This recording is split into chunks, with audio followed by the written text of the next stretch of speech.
Hey guys, Julian here, and today I am in a different location, but I'm going to be showing you how to make warm textured pads like Jon Hopkins.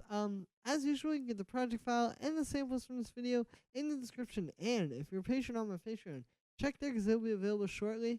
Let's get started. So we are at 128 BPM here, which is a bit arbitrary, I guess, because this is ambient music, but there's this little bass that has a rhythm to it. But yeah, this is the loop you heard in the intro, and the first sound that we have here is this pad, which sounds like this.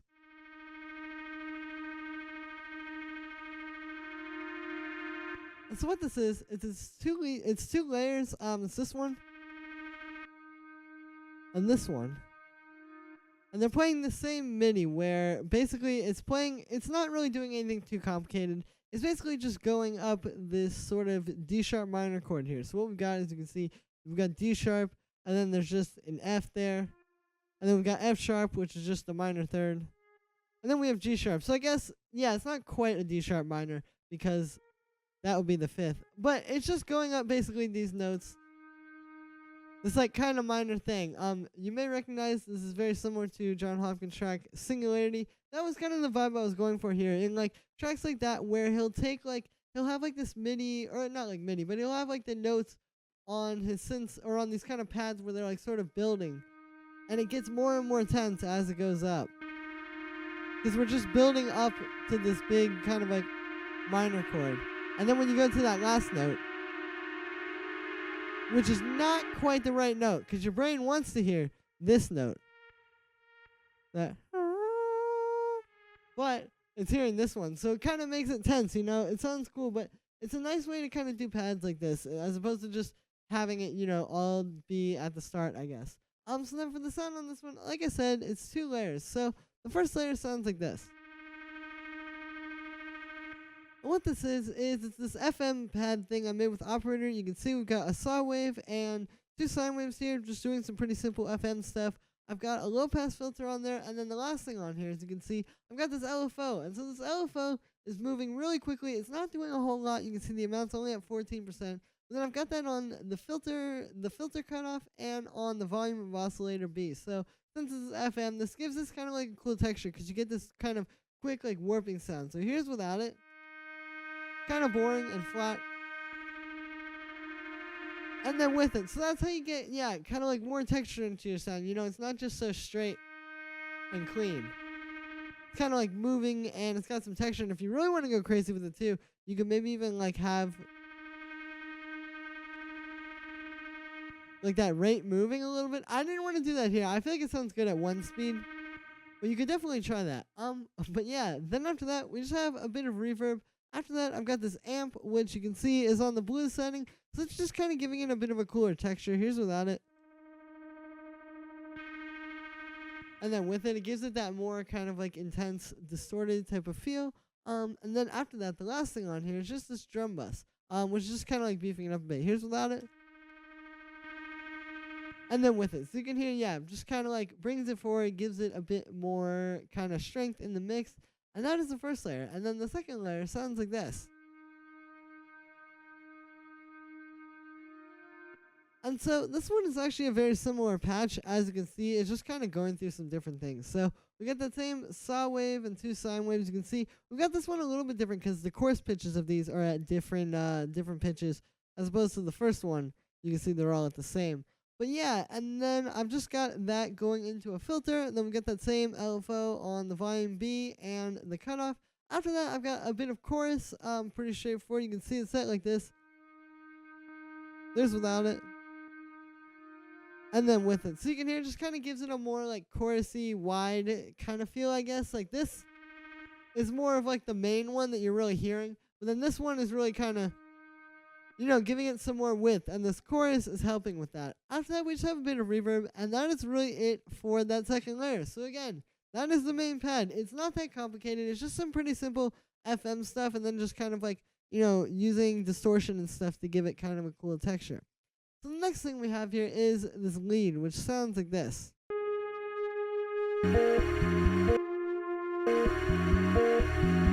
So this is kind of like a lead, drone, whatever you want to call it. It's just basically this long ambient thing that's playing here. You see it's just playing some notes that are kind of like playing off of the D sharp minor chord, which is the key we're in. We got like A sharp, G sharp. I guess that's not in the chord. But you can see, yeah, it's just kind of like stuff in D sharp minor. It's not too crazy. It's just adding some extra sort of musical stuff over top of like these pads. You can hear it kind of adds to that like tense, mysterious feel. Especially like that part. But yeah, so then for the sound on this one, I made this using Operator. And what we have here is this little FM sound. You can see I've just got 3 sine waves doing some FM. Pretty simple. You can see I've also got, kind of similar to the pads, I've got this LFO here. Not doing a whole lot on the amount, but that is on the volume of oscillator B. So we've got like, you can hear it's kind of making it sound cool. If I turn that off and then back on, it's a bit subtle with this one. But it is in there, and it's just kind of making it a little bit more interesting. After that, we've got a bit of reverb, pretty straightforward there. Then I have the saturator, which you can hear. It's just kind of beefing it up, and I like putting the saturator after the reverb. That's a really good way to get like a nice texture, because what happens is the reverb. So basically, the way distortion works is it's kind of like the more signal you put into it, the louder your signal is going into it, the more stuff you get, or the more distortion you get. And so with the reverb, you have it kind of like constantly changing. Like it's constantly getting louder and quieter just with the way that the reverb tail is. And so this going into the saturator, you can hear gives you this cool kind of like or more organic sounding texture versus if I put it after the saturator. It's not quite the same. So yeah, that's pretty much what the saturator is doing there. And the last thing I have on here is just this utility, and this is just to fade this in here. Because if I don't have that, it just kind of comes in there, it's just to make it kind of come in more smoothly. And then I use the utilities so that I'm not using the volume over here, so you can still like, control this on its own. Then the next thing we have here is this little drone, which sounds like this.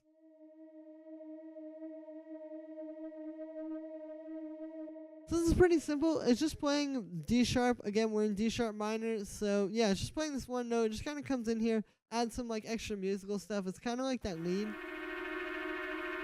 Where it's just adding some extra layers in there and kind of building the whole thing up to make it really big. So then for the sound on this one, I made this using analog. What this is just 2 saw waves going into a formant filter. If you don't know what a formant filter is, it's basically a filter that shapes the sound kind of similar to the way like your mouth would shape a sound. Like when you make a vowel sound like A, E, O, those kind of sounds, yeah, it's like you're shaping your mouth a certain way, and then the sounds coming out of it is being shaped, and that's why it sounds that way. And that's basically the way this filter is working. And the reason why I like to use this for like drones and pads and stuff is because it kind of just gives you a more interesting texture, When you're working with just saw waves and square waves and triangle waves and just all that kind of stuff constantly, it can kind of, a lot of your sounds can end up sounding really similar. When you have something like this that just takes it,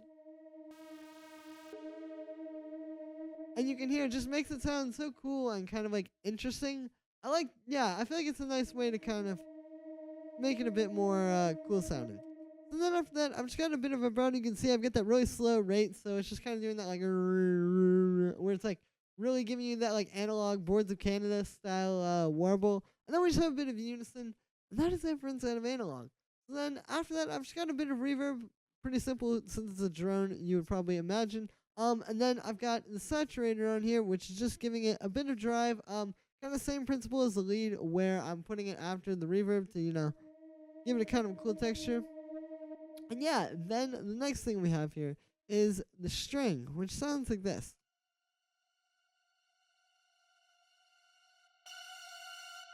So what this is basically, it's just playing these 2 notes here. It's playing F and F sharp. So they're a semitone away from each other. What you can hear is just kind of, again, adding to this like tense sort of like mysterious feel that we have here. So there's a track without it. And then with it. So you can hear, even though those are conflicting notes, they work well in this key together. They fit in the key. And it just, again, is like another layer to just kind of help build this up and make it sound even bigger without going too crazy. Like, we're adding a lot of small things. Like, we have this big pad and, like, this big bass. And everything else in here. They're just kind of like subtle, small things that all are adding up to the bigger picture here. So then for the sound on this one, I made this using Ableton's Granulator. If you don't know what Granulator is basically a granular synth for Ableton's Max for Live. And what a granular synth is basically it plays a sample, but where a sampler would just play the sample from start to finish, a granular synthesizer, you can see, plays all over the samples. So you can see we have this little yellow line there, and that is moving around. And that is what's giving it, yeah, you can hear it's like playing all different parts. So you get this cool kind of like evolving, changing sound that's constantly, giving you different stuff. And so this is a really cool way to make sounds. It gives you a really nice kind of like organic texture. And Jon Hopkins actually, I believe, uses granular synthesis a lot. So definitely a good technique to use for this. And then after that, I've just got a bit of reverb. That is going into an overdrive, you can see. So I've got the dry wet all the way up on there. And there's not a whole lot of distortion, but you can hear. Here's without it. And then with it. So it's just kind of like a little bit stronger version of what I was doing with like the reverb going into the saturator earlier. After that, I just have an EQ8 because the overdrive, as you can hear, can add a lot of nasty low end, which you don't really want. And then the last thing we have in here is just the utility, which is just fading this in at this part. The next thing that we've got here is this little bass sound, which sounds like this.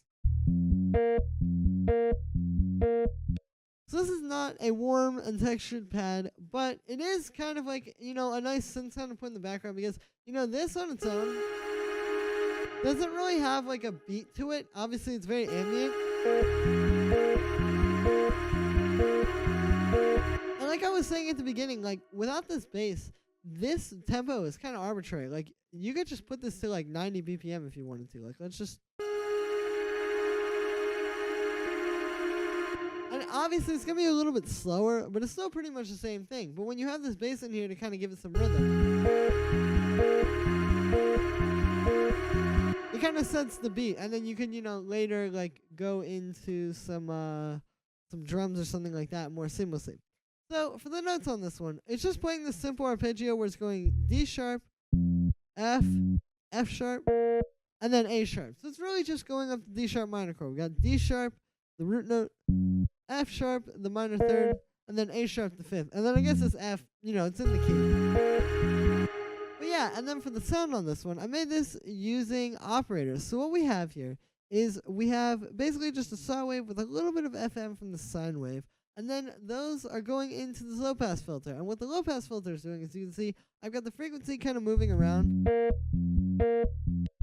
Just to kind of bring it to life, I make it not so flat and dry and dull. But what is going on here with this filter is two things. One, we have the sine shaper, which is kind of adding some like distortion to it and making it a bit heavier. But also you can see I've got this key tracking here. So what key tracking is basically it says that wherever you are on the keyboard, like if you're playing a low note or a high note, the filter frequency will sort of be mapped to that. So like if you're playing a low note, the filter will be really closed. If you're playing a high note, the filter will be really open. And this is cool with this because you can hear it's jumping up these octaves. So what's happening here is we're getting like this note, which is very sort of like deep and low pass. But then we get also this note, which is open because of that key tracking. So it's kind of a cool technique to bring your synths to life. So that is it for Inside of Operator. After that, we have this phaser, which is actually not really doing any like phaser sort of like stereotypical effect like you would imagine. What this is doing is more just kind of like, filtering the sound and giving it kind of like a cooler texture. Here's without it.